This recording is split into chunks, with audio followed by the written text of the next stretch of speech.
Ramdam ang tensyon sa negotiation hall ng US-Iran Peace Summit sa Geneva, Switzerland nang pumasok si Iran Foreign Minister Abbas Araghchi. Saglit lang itong bumati kay Pakistan Prime Minister Shehbaz Sharif at kapansin-pansin ang pag-iling nito bago mabilis na tumalikod at lumabas. Paglabas ni Araghchi, lumapit si United States Vice President J.D. Vance upang alamin kung bakit umalis si Araghchi na ipinaliwanag naman ng mga mediator. Batay sa ulat, hindi nagustuhan ng Iran ang setup na maraming media. Ayaw rin ito na makasama ang delegasyon ng Amerika sa ceremonial photo op o anumang litrato sa kabuuan ng negosasyon.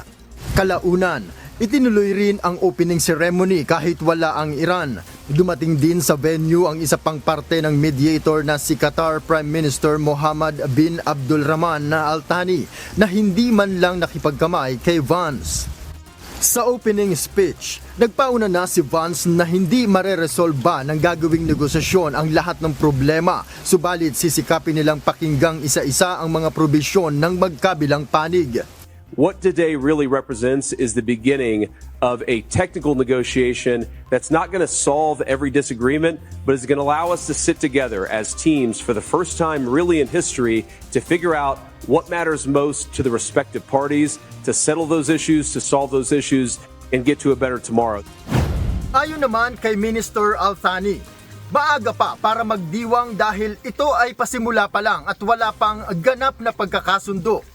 Gayunman, nangako ito na nakasuporta ang Qatar hanggang dulo bilang tumatayong kinatawan ng Gulf nations.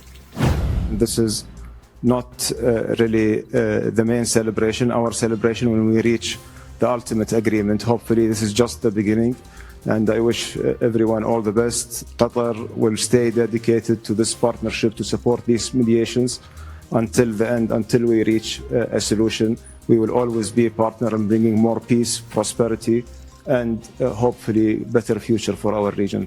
Umaasa naman ang Pakistan na magiging produktibo ang resulta ng 60 araw na negosasyon.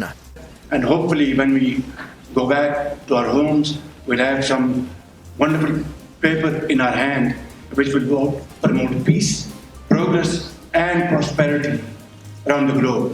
Base sa ulat, bumalik lamang sa negotiation hall si Araghchi nang makaalis na ang lahat ng miyembro ng media sa bulwagan. Kasama ni Araghchi si Iran Parliament Speaker at negotiator Mohagar Ghalibaf at Foreign Minister spokesperson Ismail Baqqai. Sa panig naman ng Amerika, kasama ni Vance si US Special Envoy for Peace Jared Kushner. Noel Poliarco, UNTV News and Rescue. Diyos ang aming sandigan, serbisyo publiko ang aming pinahahalagahan.